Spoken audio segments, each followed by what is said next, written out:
there's a serious debate in the country as to whether Raila Odinga should actually go on with the push to urge William Ruto to reduce the cost of living, especially the Finance Bill 2023 that is still pending in Parliament. The reason why people are weighing on this debate is because there is a tendency in the country that when Kenyans are given a chance to choose their leaders, they don't look beyond their party affiliations.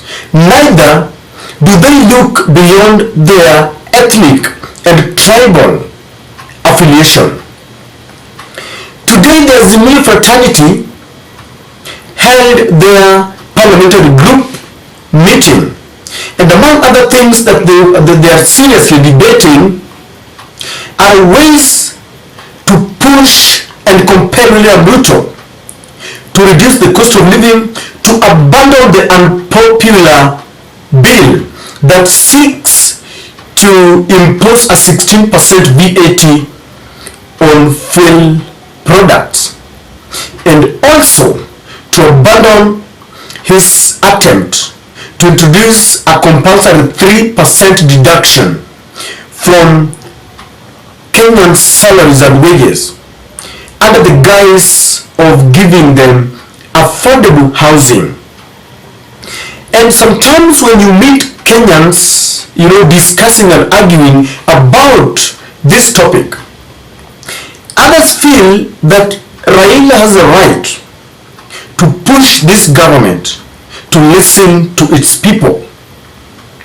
But there's another school of thought that feels that when we went to the polls on August, there were two choices. There were 4 people who were cleared to run for presidency, and that was Raila Odinga, William Ruto Wajakoya, and the other pastor, I'm forgetting his name. But the 2 horses were Raila Odinga and William Samoei Ruto. Kenyans did not scrutinize the promises that they were given. They listened to the fallacy, they listened to the lies. They never stopped to go beyond voting to their tribesman. And Patrick Lumumba sometimes says that we are co-authors of our own predicaments and problems, because we have not understood why we go to elect our leaders. We joke around with our lives because when you vote, it will take you another 5 years of languishing in pain, yet the people who you elect in office are paid by your hard-earned tax. And for those who supported William Ruto, Raila supporters sometimes feel that you should not be allowed to call on Raila to help when things are bad, because there are those who voted William Ruto, they voted him in, and the celebration after he was declared the winner by the IEBC and ultimately by the Supreme Court went on for a whole week. Then today, the celebrations have turned to tears. Ladies and gentlemen, today there was such serious debate with members of parliament on Citizen TV. And while Raila Odinga and the Azimio fraternity really feel that William Ruto should lower down the prices of unga and abandon the quest to impose taxes on Kenyans, the senator for Kisii County, Honorable Richard Onyonka, begs to differ. And Onyonka explained that this is the time to let Kenyans suffer so that they can learn the bitter lessons. Because he says that every choice has got consequences. Even in life, let me tell you, every choice that you make has got consequences. This is what Onyonka said. Onyonka, and I quote him verbatim, that as the opposition we wish Kenyans would give President Ruto what he wants because they elected him. Let him increase tax to 100%. Kenyans are complaining, but they need to understand that choices have got consequences. This is a lesson to the hustlers, because many a times we joke around with our lives. We need to understand that when life is so difficult, the cost of life is unbearable. The members of parliament and the president, including the deputy, all the cabinet secretaries, are paid by your own money. And for 5 years, life will continue to be unbearable because the basic commodities will have their prices skyrocketing beyond your means. And Onyonka says that if we compel Ruto to abandon the proposed taxes, then we will not learn. What will happen is that Ruto will abandon, if we force him, he will abandon these taxes and life will come to normalcy.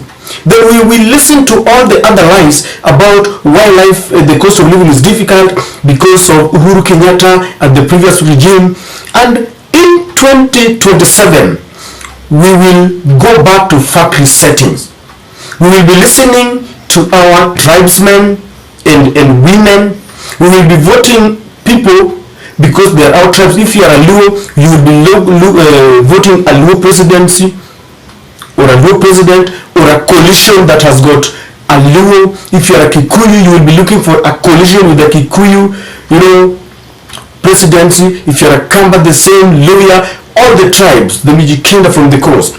And Richard Onyonka feels that we need to let Kenyans suffer to the end so that when 2027 comes, we will start scrutinizing the promises and the fallacies and the lies of our leaders so that when we get to the poll, we will not be voting people based on the myopic trends, based and pegged on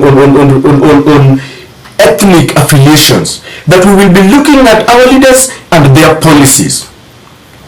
I remember Raila campaigned telling Kenyans that he wanted free primary education, right from nursery up to the university. And when he was pinned to explain where he was going to get the money, I remember them saying that he had been in government as a prime minister and he knows all the loopholes where corruption eats and takes money from the public coffers. And he said that when he got to power, he was going to seal all the loopholes. And when I looked at his running mate, Honorable Martha Karua, I thought Martha is a bit tough. She could easily fight corruption. But let me put a disclaimer. I'm one person who believes that there is no impeccable politician. All of them have got faults. And in this sense, no one is saying that Raila or the Azimio coalition is perfect. If anything, they have all been in government before. Martha Karua has been in government as a minister for constitution. Kalonzo Musyoka has been a minister of foreign affairs, education, and a vice president. Raila Odinga has been a minister for roads and transport, and of course he has been a prime minister. But we are presented, let me put it this way, with the two devils. Who do you choose? Many of the hustlers were hoodwinked and they went there dancing and they chose William Samoei Ruto. Today, if you listen to what is happening outside there, it is the hustlers who are crying loudest. And it's funny and ridiculous at the same time that they are now inviting Raila Odinga to help them fight. You never invited him when you are voting. Why do you invite him to help you fight? But of course, I've seen Raila fighting because he says he's got over 8 million people voted for him, so he does not want to keep quiet. He wants the good of the Kenyans. But if you ask me, I would go with the theory of Richard Onyonka. The reason why I'm saying that I would buy the explanation of Richard, of the Kisii senator, is because after they vote William Ruto, it's coupled by massive rigging, and it does not end there. They continue to listen to lies that he was responsible for the high cost of living during the Ruto regime. One thing that they avoid to say is that in the coalition government, they cherry pick the late President Mwai Kibaki, and they show him with praises that he is the one who catapulted our economy to greater heights. They don't want to say that they were together with Raila Odinga. It does not end there. They now condescend to the level that they want to insult Raila. They say he is a perennial loser. And when they say that in churches, the hustlers continue to applaud them when they are told that Raila is a perennial loser. In fact, in the just told by partisan talks, I'm told that the Kenya Kwanza team are placing on the table as their demands to be discussed how Raila should exit politics. You can imagine that is their main concern, how Raila should exit politics. Of course, when they were campaigning, they said that they would cast him in a wheelbarrow and send him to Bondo. And that is what the hustler wants to understand. Just the other day, the same hustlers, hungry, tired, very anxious, they don't know what will happen tomorrow, were given pangas and machetes, and they invaded Uhuru's Northland farm. They invaded Raila's factory. They were charged against their own hustlers, and they torched churches and mosques. These are the hustlers who are still complaining that they want the opposition to come to their aid. They want the opposition to compel this government to reduce the cost of living. This is the reason why Nyonka is saying that we have not learned our lessons. And the reason why we have not learned our lessons is that Raila is being good. In 2007, in 2013, 2017, once he has been robbed of his victory because of sympathy, love for the nation, peace-loving, he comes down and let things go. He let things move on, because I understand that there is a quote that was left by the former Vice President George Saitoti, that there comes a time when a nation is bigger than an individual. My question is only one. Why can't the nation be bigger than individual, and these individuals include those who rig elections? Why can't it be 207? Why could the nation be bigger than Mwai Kibaki? In 2013, why could the nation be bigger than the Ruto government? In 2022, why could the nation be bigger than one individual, William Samoei Ruto? Why is it that any time Raila goes on to fight for electoral justice, he's reminded that there comes a time? Don't you think it is high time we also remind other leaders? Do you agree with the Kisii senator that this is the time to let Kenyans suffer to the fullest? Do you agree that the reason why we have not learned is because we don't take this fight? Tunafaa tuache watu walale njaa vizuri. In fact, yesterday I saw the trade unions going to the streets because William Ruto has said that he wants to force a 3% deduction. They didn't need to wait for Raila to call them on the streets. If you ask me, this is the way to go. We really need to let Kenyans suffer to an extent that they will not wait for Raila. They will not wait for any politician. They will go to the streets because life is unbearable. We want a situation where you've got your 3 children, you can't afford school fees. You are there with your family, there are no jobs. You are there with your family, you can't even afford the cost of electricity. You are there and you don't know what tomorrow will look like. Because when you look at the back, yesterday was dark and tomorrow is even promising to be darker. That is the time when we will not listen to any other leader accusing a former regime. We will not listen to any other leader spreading fallacious stories and giving us promises that we all know that they can't promise.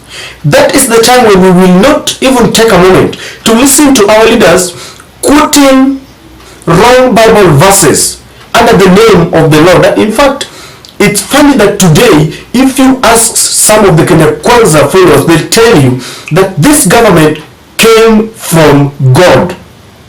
And one would ask, if this government came from God, and you so believe, strongly convicted, that the Rigathi Gachagua William Ruto administration came directly from God, then let us endure the pain of the taxes, the pain of hunger, the pain of high cost of living, because it goes without saying that it must have also come from God.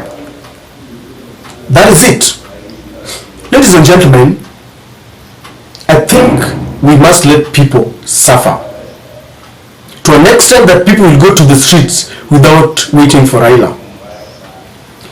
There is no revolution that has ever taken place before citizens themselves decide ya kwamba hii imetufikia mwisho.